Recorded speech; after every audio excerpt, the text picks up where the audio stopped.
Hello, welcome to Covert Content, a new series from Inner Ear. We are a content company, a production company specialising in all kinds of remote participation technology and content production, namely live streaming and how to connect communities and bring audiences closer using digital media content. And given the coronavirus crisis, we are very firmly in and still trying to make sense of, I wanted to start a series of live streamed programmes where we could discuss the topic and try and find ways and share ideas and hopefully share some inspiration and practical tips on what you can do to use live streaming, video conferencing, non-screen based interactive digital content, and lots of different ideas, more humble things like videos and podcasts and blogs and so on, to get your message out there, especially if you're amongst the many people in culture and the creative industries who were firmly a part of the live event and activities, and you've had all of your work vanish. But the effects of the crisis reach far and wide. And primarily, this is a global public health emergency, catastrophe. But secondary to that, and a close second, it is an economic disaster. So it has been one of the most challenging weeks of my life, and I'll go into reasons why soon. And the enormity of the situation is still sinking in, but we in this series are going to try and find positive opportunities for trying to do something constructive during the crisis, whilst we as a world try to mitigate and eliminate it. So in this show, which I want to firstly give a big thank you to Evelyn, who is producing it, and she's off camera at the moment, but a big thank you to you over there, and also then to my two guests for today. With me in the studio I have Robert Kilpatrick and Stina Tweeddale. Hello. Hello. And I wanted to invite both of you on, partly because you are very easy to talk to, and I wanted to kick this off with some friendly faces, and because of what you do, what the situation you find yourselves in, and what positive, inspiring activity you've been doing this week. But start with, can you briefly introduce yourselves, please, in a couple of, two or three of the different things that you do? I'll let you kick Stina, off. yeah, you go first. I'm Stina, and mostly I am a musician and artist. I go under the name Honeyblood, and have been a professional full-time musician for 7 years. But currently, we've quite recently just started up a music company with Robert called Iceblink Luck. So we co-own that company. In its fledgling Not great time to start a company. Possibly not, but that is what I do. Ace.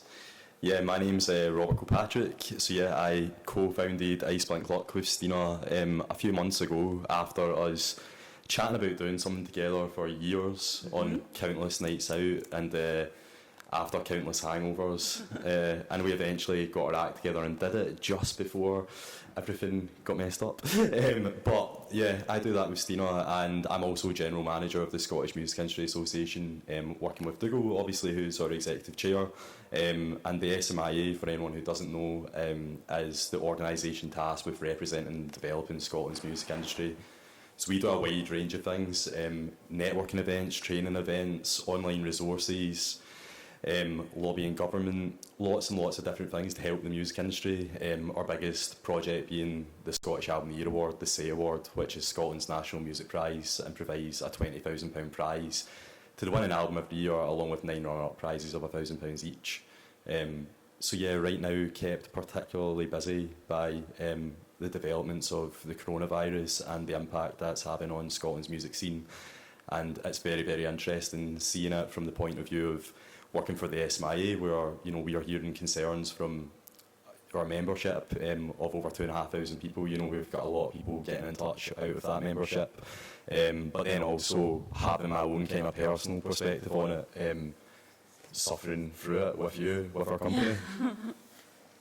Yeah, it has been, when I say it's been one of the most challenging weeks of my life, yeah, as Robert says, I work with Robert at the Scottish Music Industry Association. So I do several things.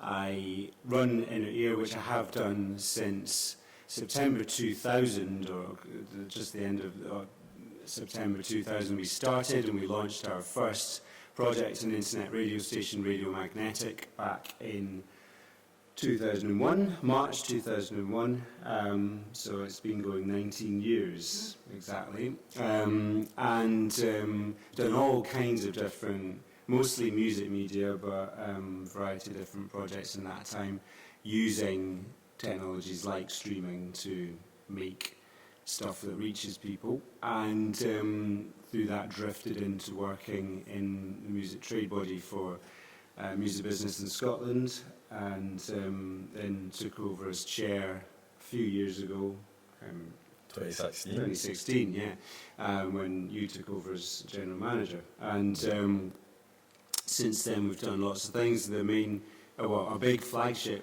public-facing project we do is the Scottish Album of the Year Award, but then there's all the developmental work that you're talking about. And so that has meant that we've been flooded with inquiries saying, can you help me make sense of this? What's happening? Help. And we've been working all hours trying to make sense of it and trying to help. Yeah. And because of all the digital media and content stuff I do, I've been getting questions from a lot of our contemporaries in other art forms and right across the creative industries, and just want to try to find a way to help. So if you are watching, if you're not watching, then you're not going to hear me. So for those of you watching, if you want to ask any questions, the most straightforward way to do that is go to the live stream event page. So that's probably where you're watching us, but we're also streaming to YouTube. And you can go to livestream.com/innerear and go to Covert Content episode 1, and there's a chat room there, and you can post some questions. Now Annie has sent us an instruction saying please practice safer social distancing, and which I laugh, but it's a very, very, very important point. And Salvi has kindly offered the qualification there that social distancing is 1 metre apart. We're roughly 1 metre apart. I've got to say, you might have picked up, this is very much off the cuff, unplanned, this episode 1. I have had this idea for a few days, and I just wanted to start doing it, otherwise we weren't going to start doing it, and just needed to get out there. So we will sharpen up.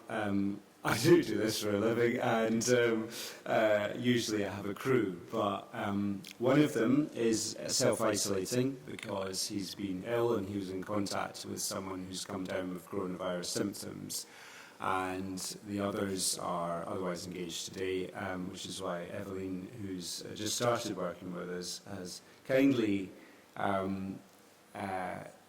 responded to my request to throw her in the deep end and ask her to vision mix, audio mix, and monitor the stream today. produced the whole show with little to no experience. However, she is technically and musically adept person, and we enjoyed working with her during the Celtic Connections on Campus series of streams that we did in partnership with Caledonian University through one of our music media projects, Trad TV, earlier this year. Anyway, I was really inspired by what you started on Monday. Can you tell us a bit about that? So on Monday I started streaming very off the cuff, unplanned streaming from our studio space, from Iceblink Luck studio space to my Facebook page, which is the Honeyblood Facebook page, a 30-minute set. So I played for 30 minutes as a way to drum up morale at that point, after seeing a lot of people that I am friends with and a lot of musicians have a freak out, obviously, about gigs getting cancelled, about venues getting shut, about South by being cancelled and all these kind of music conferences and events, and not really knowing what was going to happen. So at that point it was for morale, really. Can I ask, in terms of morale, what's the sense you're getting from the artists and musicians, the creative community, about fear and the severity of the illness? I think it's getting worse. I don't want to be a downer on this. I think at that point it was very nobody knows what's happening. I think as we learn more, it seems to be getting more difficult. And the fact that when you usually cancel or postpone a gig, you would maybe have an idea of when you would reschedule it. And it looks like nobody really knows what they're going to do. So it's a real shot in the dark of where you're going to put back, push back to. And the more information we're getting, the further it looks like it's going. And so, is there much fear of contracting it, do you think, from the creative community?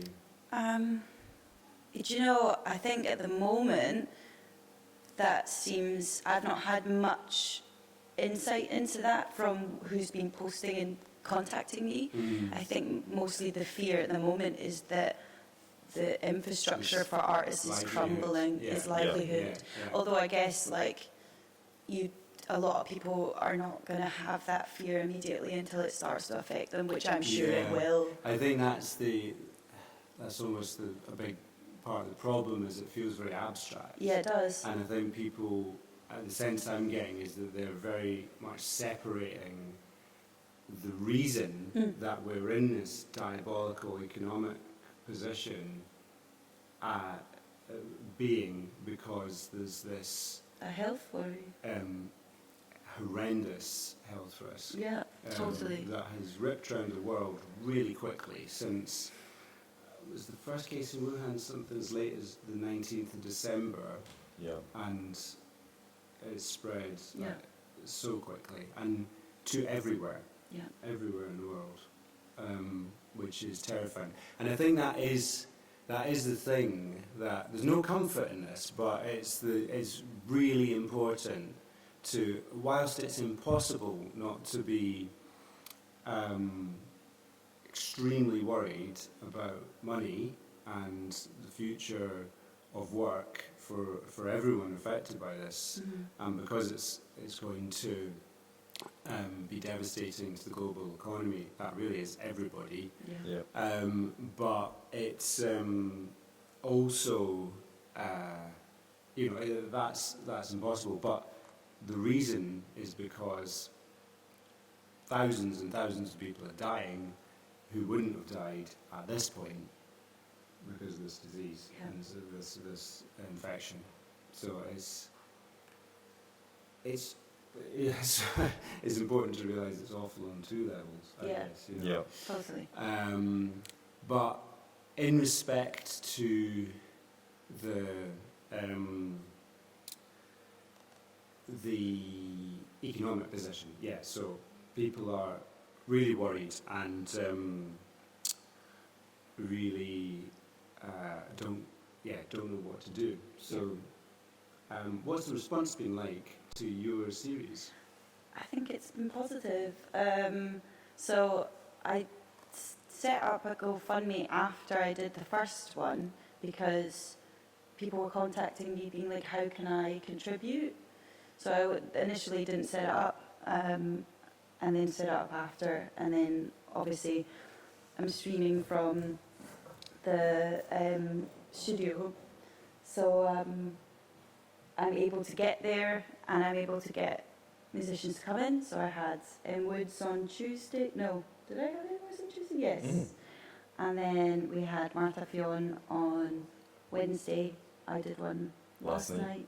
And then Carla J. Easton is doing one on tonight. But I'm unsure of how long we'll be able to continue, actually. Yeah. And it's maybe thinking about moving it from the studio to home. Yeah. If we get to that point. So I'm just kind of trying to see how many people I can have, kind of like, obviously within reason, how many guests I can have into the studio, because I assume that we're going to be stopped because of safety at some point very soon. So. Well, it's interesting that because I've been, you might imagine that in here as a company that specialises in live streaming, live programme making, would be inundated with requests for streaming, stream-only, digital-only projects. And we are certainly having lots of conversations, not necessarily with people who've got money to spend, I have to say. People, some of them, that might be the case, but others who are looking for just kind of really, really, I would say desperate to find something, find a way through this. But we're also really mindful of the fact, some of these ideas are like, they're great ideas, but it's like, we could get lots of artists and maybe some we'll get some musicians, we'll get some comedians, we'll get a presenter who will do some mini festival from this place or that place. That's great, but it's not, we can't do that. It's not safe. No, it's not, It's practically too difficult. You look at Question Time last night and how far apart they were sat, and it just felt odd. It did feel really odd, yeah. And the news coverage has been amazing, and the current affairs production, but TV drama is being suspended because it's not safe to create it, and it's just, you think, my goodness, it's everywhere in society. But we are looking at ways, because there are ways of doing entirely virtual events that can still be produced like a professional program.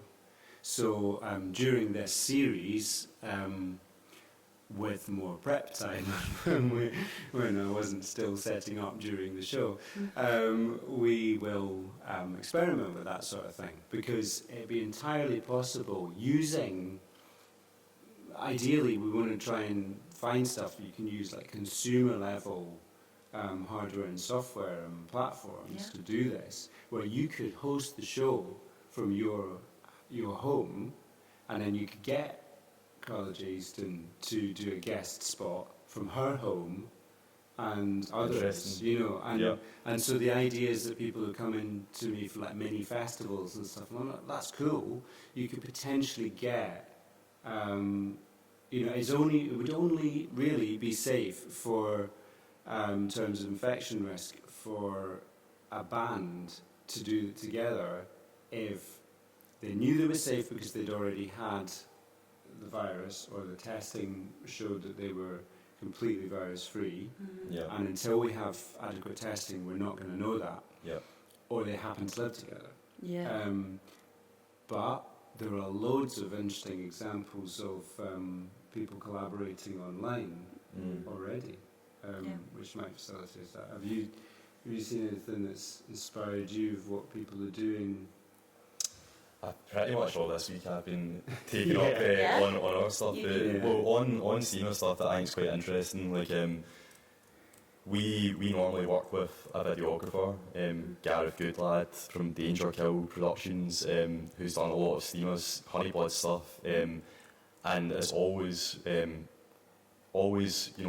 to lend a helping hand to create good, slick, exciting content.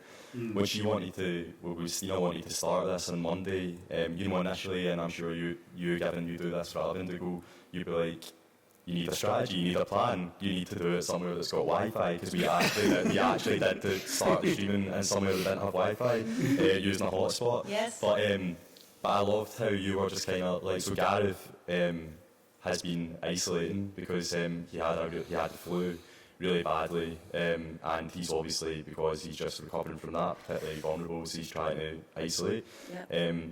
And rather than you waiting on Gareth getting better, or well, even thinking about anyone else to do it, you were just like, nah, like, let's do it. All we need is a phone. And I think the fact that you said, Stina, like, you didn't do it initially as a fundraiser type thing, you just wanted to put content out to give people something to feel a bit happy about again, because every time you're looking at your phone just now, it's pretty much doom every time. We're all in the same boat there, you know. Yeah. And I think that, well, we started on Monday using just an iPhone. By Wednesday, we had a Mevo camera, which Dougal let us borrow, which was great, like a live streaming Mevo camera with Wi-Fi this time. Yes. And we've done this like completely DIY, completely cheap, well, as at little cost as possible, and about actually trying to give people live music experiences, support the artists who are taking part, and also support Help Musicians Scotland, who can help on a more strategic level as well. So, I've not seen too much else, like, in terms of actual content that other people have been putting out, from being focused on that, and obviously dealing with the wide range of inquiries we are getting to go. But I think it's amazing that people are looking at this as a way to, or using a horrible situation as a way to give people great music. And if anything's going to make people feel better, it's music, because it does take you away from what you're dealing with, and you're in a different space with that song at that time. And I think now it's probably more important than ever. Agreed. Absolutely.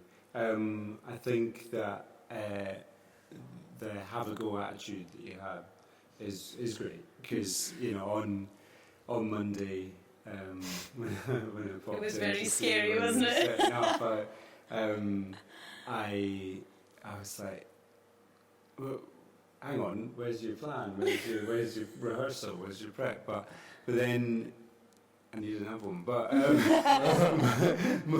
but then I thought, well, that's okay. I guess it's about the reason for doing it, and cause the initial reason was to fill that gap immediately and provide people with something at a time where there was a need, rather than let's do this as a way to generate income, whether that be obviously for a charity or whatever, how it's obviously ended up with the GoFundMe. But yeah, the strategy was get people content as quickly as possible. That was the strategy, rather than what your traditional live stream strategy would be. And luckily, because Honeyblood already has an active audience, the quality of the content was almost secondary. I think people were just glad to be getting the content, and almost raised £1,000. Is it at £1,000 now? Nearly, yeah. I mean, the response was really lovely, and just to hear what people were kind of tuning in, what they were doing, and just having like the thank yous for doing it, no matter what the actual content was, what was actually going on, and also the quality of it seemed like people were just very thankful for it anyway. Yeah. So although we have developed it. Yeah, that's what I was going to say. Rest assured, tonight at 7 p.m. on Honeyblood Facebook page, the quality is amazing. Because we're using Wi-Fi now and a camera. How many viewers have you had? Oh, I don't know. Have we checked? Do you want? Will I have a look? Yeah, because it'd be interesting to know how many people have watched Each video, that have donated that amount of money. Yep. For oh gosh, my phone is just about to die. I'm not even joking. So last night's Here we stream, go. So, I mean, we've saved them to the page as well, so it's not. It's not. Will they just vanish? Can I have a look at this? So the last one's had 3.7 thousand views. Great. Great. So even if each of them had 3,000 views, then that'd be 15,000 views. To raise £1,000, and presume you'll probably attract more today, is extremely good conversion rate. Yeah. So that it's encouraging, isn't it? Now, £1,000 for, even if you say, like, so you're doing this to contribute to help musicians, which is a great cause, but even if you were doing it for yourself, which would be an extremely valid fundraising objective, given the position you're in, then £1,000 is not nothing. It's something. No, it totally but is. for 5 performances, it's really not very much.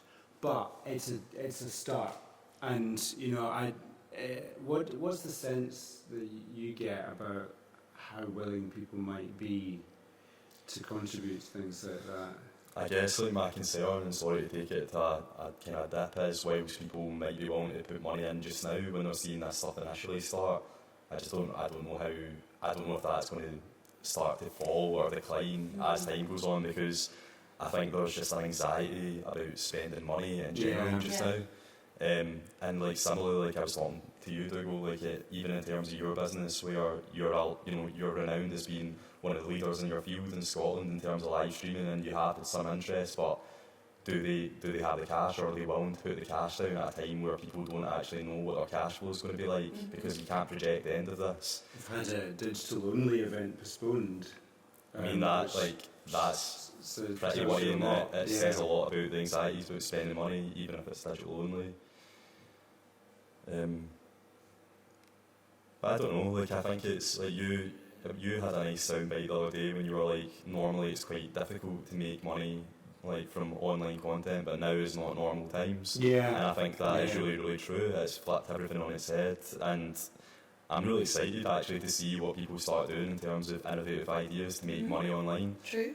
I hope we can come up with some more. Yes, that would be good. Yeah, I think crowdfunding is definitely something to pursue, and we're not seeing the normal rules apply there. I mean, you've seen some interesting crowdfunding campaigns spring up recently. Yeah, so like a lot of venues are obviously doing them. Sneaky Pete's, the Hug and Pint, the Glad Cafe, Mono, and some of I think I seen in the Sneaky Pete's one someone donated £1,000 to the Sneaky Pete's one.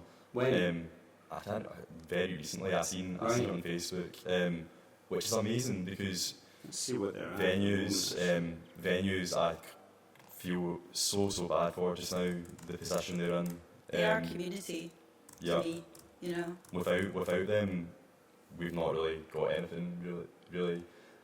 Those ones that you mentioned, Sticky Pete's, Hug and Pint, Glad Cafe, they're more than just venues to people. Yeah. I would say that they are community. People go there not just for the artists that play, because they support the ethos of the venue and the way that they conduct themselves. So that's probably why they are. I know that Sneaky's has had a good response, because people actually care about the community that it creates, not just as a vessel to put artists in. It's about itself. Yeah. Right? Absolutely, yeah. In marketing terms, it's a strong brand, and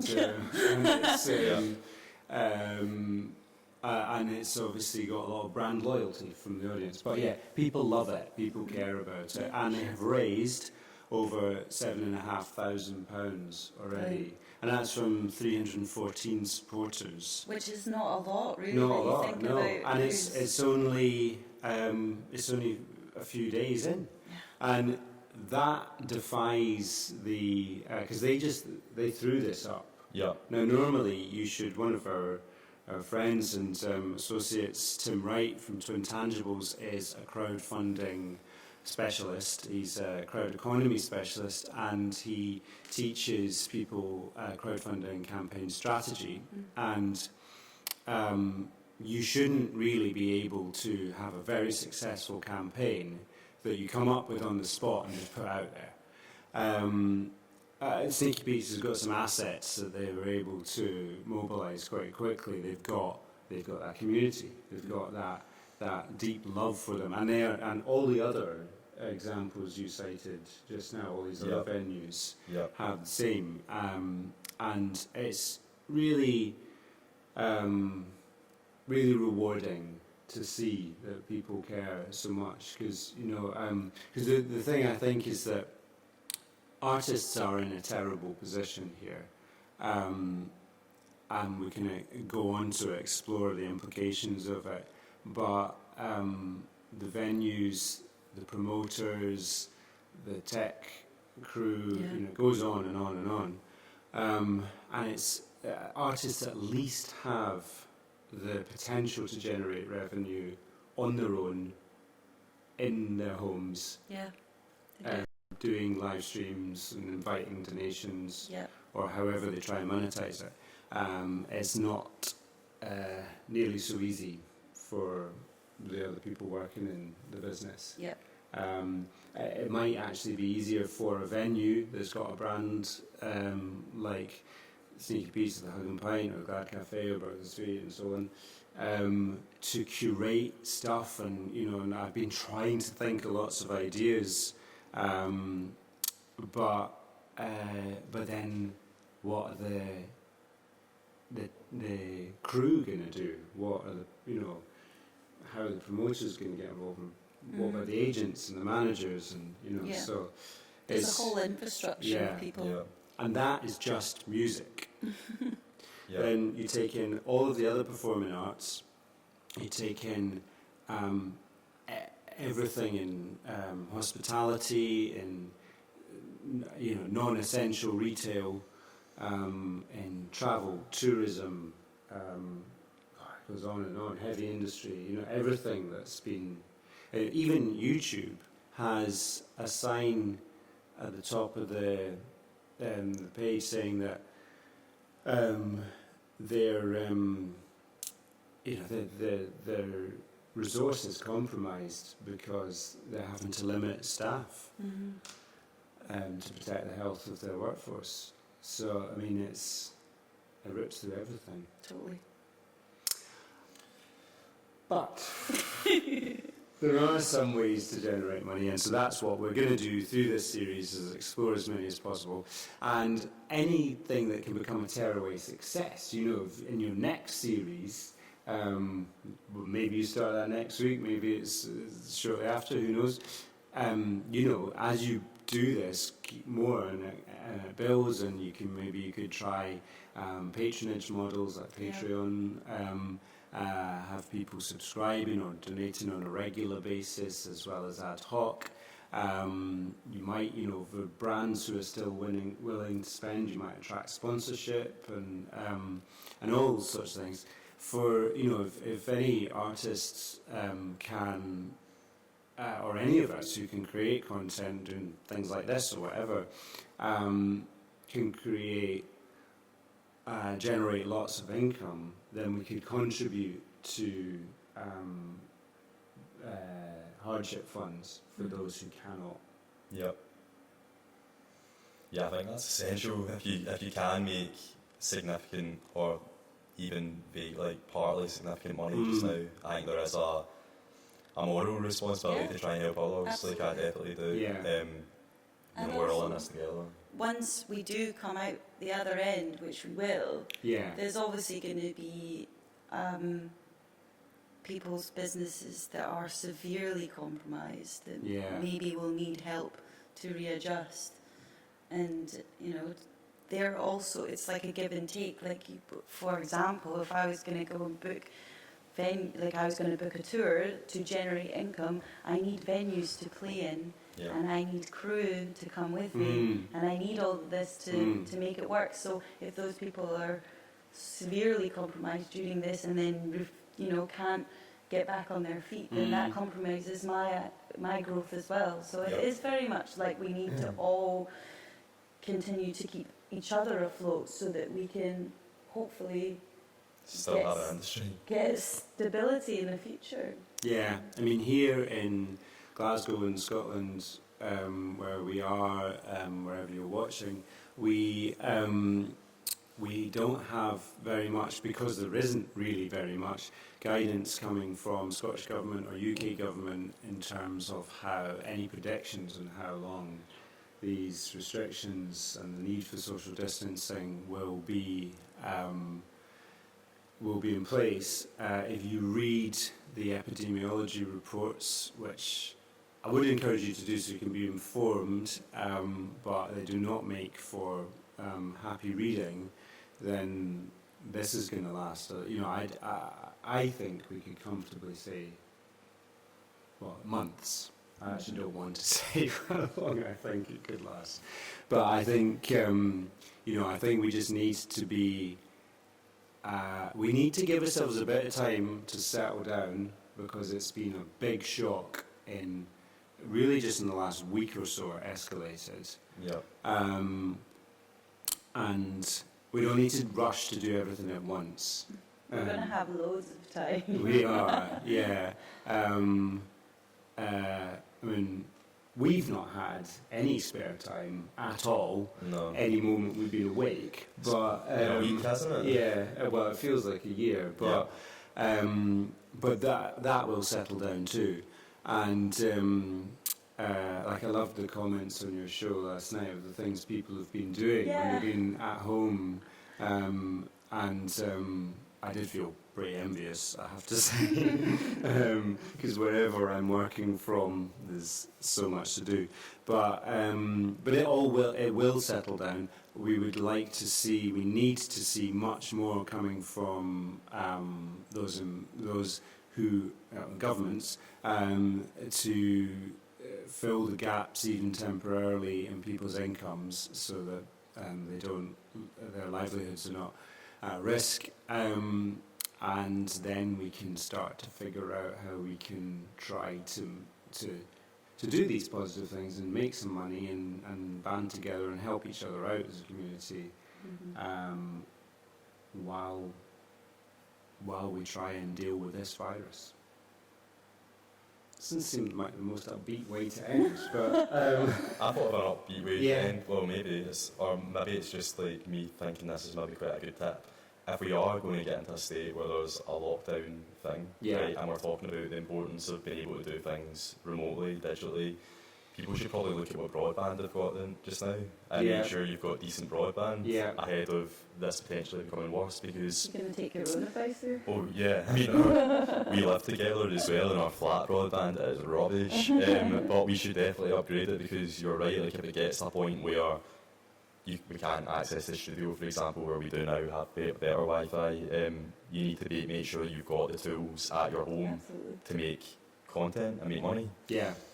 I will do, with my colleagues at Inner Ear, we will do sessions in the future and publish practical guides on our website for how you can actually do stuff with. I've worked with some terrible internet connections where it's just fundamentally important to get the content out there, so it can be done, and so you can, to a great extent, you can work with what you've got.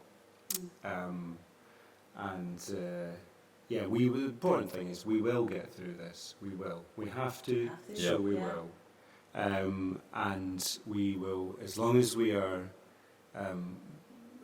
regard public health and safety first and foremost, and look out for each other as much as possible, we'll be all right somehow.